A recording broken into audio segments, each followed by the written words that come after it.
नमस्कार दोस्तों, आइए सुनते हैं एक प्यारी सी कहानी प्रेम एवं मित्रता। आनंदपुर एक छोटा शहर था। वहाँ केवल एक सरकारी स्कूल था। सभी वर्ग, जाति एवं पंथ के बच्चे एक ही विद्यालय में पढ़ते थे। इसी विद्यालय की 10वीं कक्षा में विभा और रोहिणी भी पढ़ती थीं।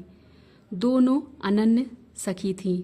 हालांकि दोनों की आर्थिक स्थिति में जमीन आसमान का अंतर था। रोहिणी बड़े जमींदार की पुत्री थी, वहीं विभा के पिता नहीं थे और उसकी माता स्कूल में ही शिक्षिका थीं। आर्थिक स्थिति का अंतर कभी उनके जीवन में देखने को नहीं मिला। रोहिणी के घर वाले भी विभा को बहुत प्रेम करते, वहीं विभा के घर में भी रोहिणी को बहुत अपनापन मिलता। विभा का परिवार रोहिणी के परिवार से आर्थिक रूप से कमज़ोर था, परंतु प्रेम और अपनापन में कोई कमी नहीं थी। रोहिणी की माता नहीं थी, विभा की माता से उसे बिल्कुल स्वमाता सा प्रेम मिलता था। रोहिणी और विभा दोनों को वे अपने हाथ से खाना खिलाती थीं एवं पढ़ाती थीं। रोहिणी को कभी देर भी हो जाए तो विभा के घर कोई फिक्र की बात नहीं थी। रोहिणी के पिता भी समझते थे इस बात को। रोहिणी के पिता भी विभा के लिए कपड़े, मिठाइयाँ लाते थे, वहीं त्योहारों एवं जन्मदिन पर पैसे भी देते थे। दोनों सहेलियों में भी बहुत प्रेम, एकता एवं समानता थी। दोनों का प्रिय मिष्ठान भी खीर था। दोनों सहेलियों का जीवन साथ में आनंदपूर्वक चल रहा था। रोहिणी के चाचा की लड़की दिव्या भी इन्हीं की सहपाठी थी।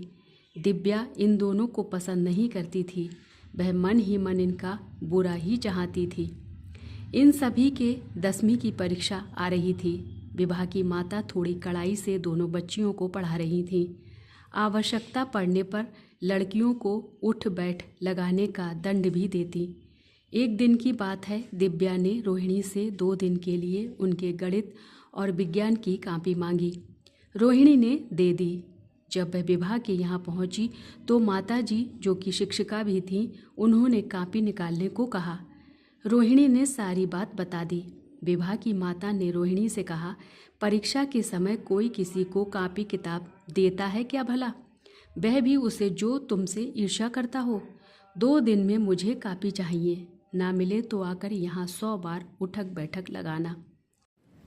2 दिन बीत गए, परंतु रोहिणी की कॉपी वापस नहीं मिली। जब रोहिणी ने अपनी बहन पर गुस्सा करते हुए अपनी कॉपी मांगी, तब उसकी बहन ने कहा कि मैं बाहर बैठकर कॉपी से पढ़ रही थी।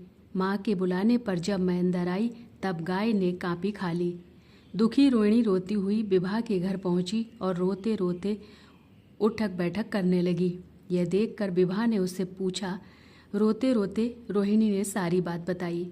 विभा ने उससे कहा, रो मत, मेरी कॉपी है ना, हम दोनों उसी से बारी बारी पढ़ लेंगे। विभा की माँ अंदर से दोनों की बातें सुन रही थी। उन्हें अपनी बेटी की सोच पर गर्व हुआ। कुछ समय बाद विभा की माँ दोनों बच्चियों के लिए नाश्ता लेकर पहुंची। तब रोहिणी ने रोते हुए कहा, नहीं नहीं, मुझसे गलती हुई है। मैंने परीक्षा के समय अपनी कॉपी अपनी बहन को दे दी। वो कहती है मेरी कॉपी गाय ने खा ली। विभा की माता ने रोहिणी को गले से लगाकर चुप कराया। उन्होंने उससे पूछा, बेटा, मैंने सब बातें सुन ली हैं। अब जो हो गया सो हो गया, इससे सीख लो, आगे की तैयारी करो। बुरे समय में सही उपाय आवश्यक है। दोनों के पास समय कम है, दोनों को एक ही कॉपी से पढ़ना है। दोनों अपनी अपनी समय सूची बनाओ। ध्यान रहे दोनों के गणित एवं विज्ञान पढ़ने का समय अलग अलग हो। माँ के जाने के बाद विभा ने भी रोहिणी को धैर्य बंधाया। दोनों सखियों ने मिलकर माँ के कहे अनुसार समय सूची बनाई। साथ ही यह भी निश्चित किया कि जब हमारा खाली समय होगा तब हम खेलने के बजाय नोट्स लिखेंगे, ताकि परीक्षा के दिन हम दोनों पढ़ सकें। इसी तरह से दोनों तैयारी करने लगीं। कुछ ही दिनों में गणित एवं विज्ञान की कॉपी भी बनकर तैयार हो गई। उनकी परीक्षा भी अच्छी हुई। जब परीक्षा फल आया तो वे दोनों फूली न समाईं। दोनों के 90% से अधिक अंक आए।